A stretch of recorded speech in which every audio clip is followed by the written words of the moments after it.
mis ojos a los montes. I don't know if you realize that you're sitting where you're sitting.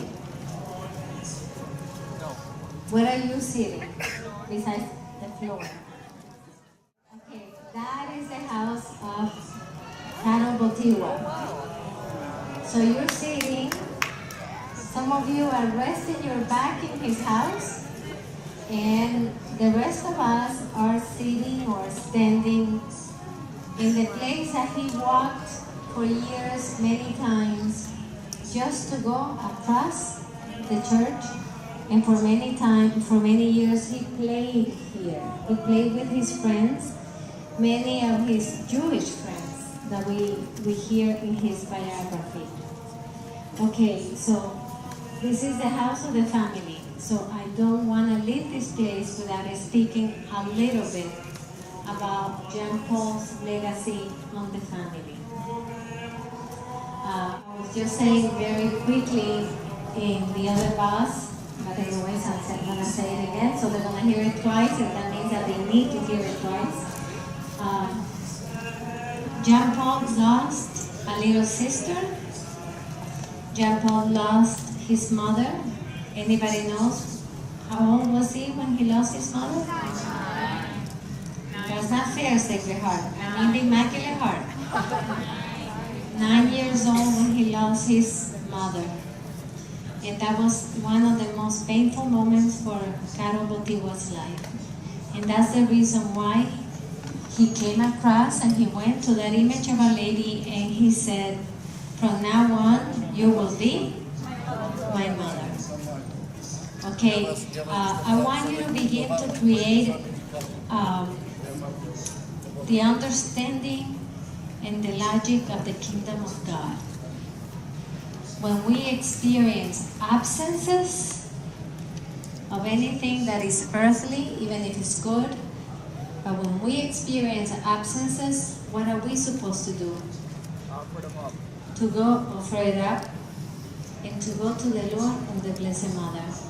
The Lord allowed Caro Botiwa to lose his mother when he was 9 years old, so he could understand the maternity of Our Lady at the degree that he came to understand it. Then he lost who? His brother, Edmund. His brother. And how did he die? Anybody knows? He got sick. No, he got sick. He was a doctor. And there was a plague, and treating his patients, he was contaminated, and he died. So he lost now his only brother. How old was he when he lost his brother? 18 years old. And then what happened when he was 20 years old? He lost his father. And I think that must have been the most piercing moment of Caro Botiwa's life. The only person he had in his family passed away. His father, that according to Jean Paul II, in his own words, the first seminary that he attended was this house. He said, I had my first seminary next to my father. When I saw my father getting up at 4 a.m. in the morning, and I found my father many times kneeling and praying at 4 a.m. in the morning. He trained me to have prayer as a priority. So is this important, brothers and sisters? Because whatever happens within the walls of a family impacts and influences the life of the young people. He saw his father kneeling, and then we know that Jean Paul II was known by always trying to sneak his way out to go to the chapel and pray and even prostrate himself. So he developed in this house, he developed what? His love for prayer. His love for sacrifice, but also he developed his love for family life. when he lost all his family. Most of the people in today's easy way out society must have been angry, resentful, angry against family life, not wanting to do anything about family. And it happened to be that in the absence of family, the Lord prepared the heart of the one that was going to be the father of the universal family of the church. Also, in the absence of family love, he understood so deeply how much the human person needed the love of a family, that's the reason why we have theology of the body. That is the reason why we have Familiaris Consortium. And that is the reason why we have the whole luminous, profound legacy of St. John Paul II on family life. So, what is the conclusion that we come through looking at John Paul's life? Of his great absences, of his great wounds, a fountain was open. Another important thing that John Paul learned, he learned in this house the power of suffering. He learned in this house how to suffer, how to embrace the cross, how to embrace all the losses in life. We all experience a lot of losses in life.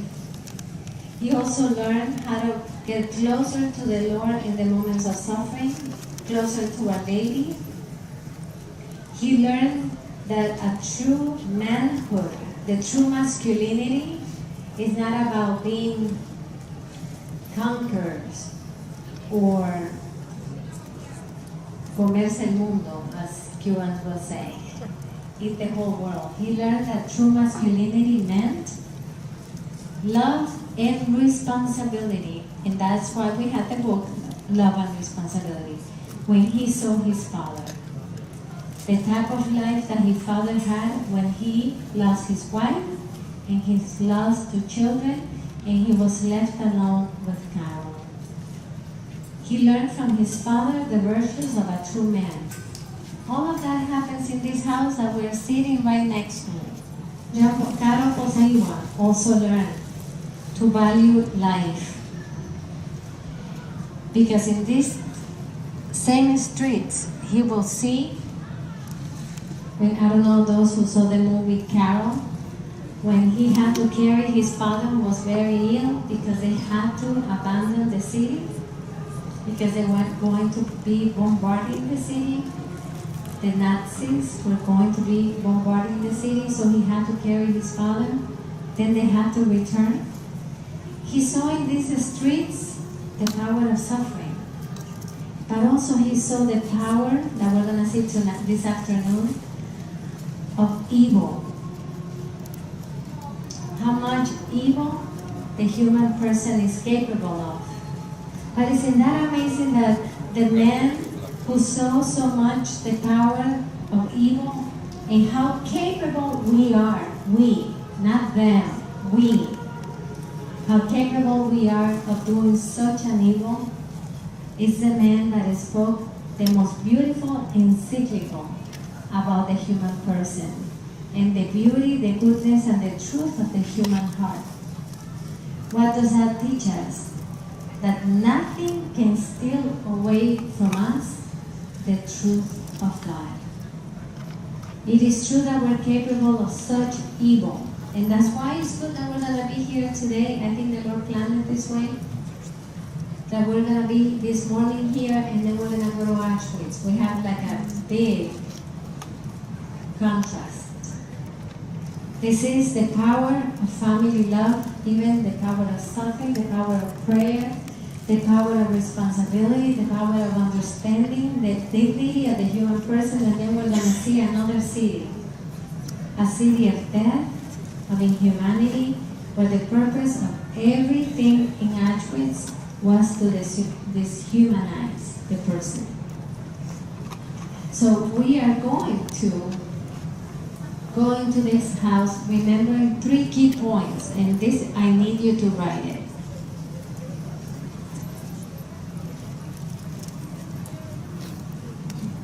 Because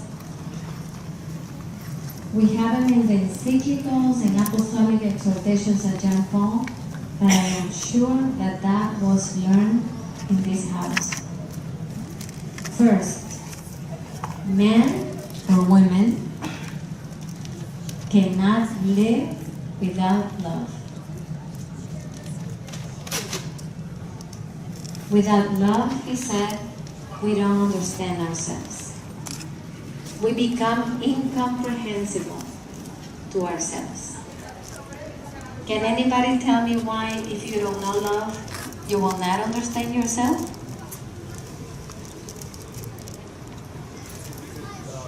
God is love, and we're created in His image. Exactly, because we were created out of love, we were created to love. So if we don't experience love and we don't make it our own, if we don't possess it, if we don't choose to live by love, we will never find the meaning in our lives. You know why we have so many young people without meaning? They don't know what to do with their lives. They don't know what the future is gonna be because they haven't experienced love. And because they don't want to be loving. Because it's true that sometimes we don't experience love, but that doesn't make you a slave of that lacking. If you don't experience love, you can always choose to love. You're free to choose to love. And that will give meaning and power to your life. So what is the first phrase? Men or women, you apply it to yourselves, cannot live without love. Because if we don't experience love, we don't understand who we are. What is the second thing we want to learn? That family is a communion. Family is not a building. A family is a communion of persons.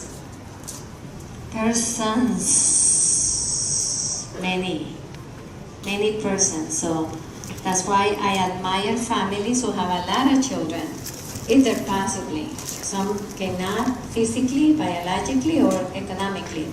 But those who have big families, they're creating community. Family is supposed to be a community to teach those people that live in the same house how to relate to one another, how to die for one another, how to serve one another.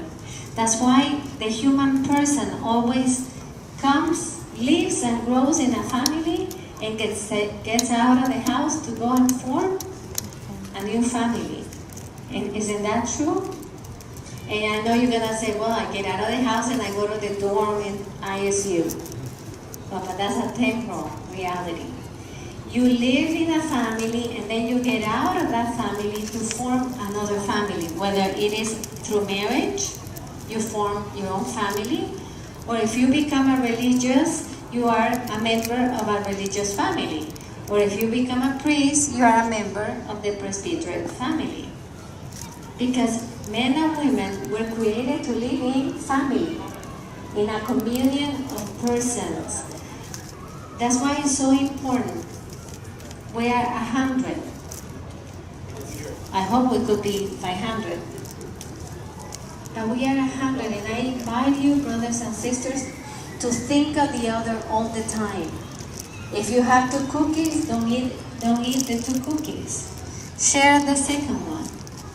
And you're gonna say, well, Mother, but I'm gonna be hungry. Well, that's not bad, you can fast. But the thing is that since everybody's gonna be sharing, you're not gonna be hungry, actually you're gonna be eating a lot. You see, when we share, things are multiplied. We need to learn in a family to be a community of persons. So what is the second thing that he learned here? That a family is a communion of persons. And the human person doesn't mature, doesn't grow, unless it lives in communion with other persons. That's one of the sad things that we have in our times. Everybody wants to live alone. Isn't that sad? To live alone? Who do you speak to? Even if you're angry, who do you have to restrain? For whom do you have to restrain yourself? I mean, we need to live with others to become the best of ourselves. And so, family is a communion of person and a sanctuary of life. That means that the home is sacred. It's a shrine where life is to grow in grace and wisdom and stature before God and before men. Every home, that's why, should be blessed. Every home should have a crucifix, should have an image of a lady, because every home is a little church, the domestic church. But it is up to the people who live inside the church to make it a domestic church and not to make it something else. Because we are the ones that make the place sacred. We are the ones that make the place heaven or hell. And so, communion of persons and sanctuary of life. And the third one, the family is at the heart of the civilization of love. That's what he said in his letter to the families. We want to build the civilization of love. Of course, we're going to build it one by one. But we cannot build a civilization if it's not based on family life. And family life, as I tell you, could be through the sacrament of marriage, it could be through the sacrament of priesthood, or through the vocation to religious life. Because each of the vocations is supposed to be a donation of self for the other. For the other. So we're building family. At the heart of the civilization of love is what? The family. It is impossible to build a civilization of love with a family that doesn't live as communion of persons and sanctuary of life. So what is our mission? And with this I want to finish. What is our mission when we go into this house and we see this powerful museum? What is our mission? To know the impact of family life in one person's life. The boy that lived here is the Pope that we all love. The boy that was here playing with a lot of friends is the one that one day got the idea of beginning the World Youth Days. We don't know the thoughts, we don't know the things that he thought when he saw a lot of young people being killed through the Nazis or the communists. We don't know what he thought. I need to unite them.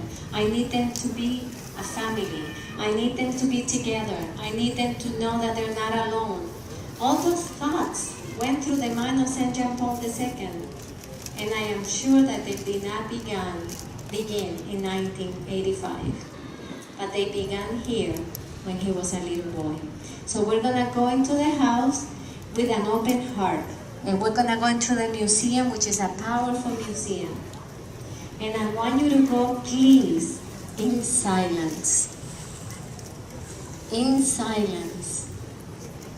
Reflecting on, my words are not important. Reflecting on what God wants to say to you when you walk through His home. Because whatever you make of your youth is what you will make of your adulthood.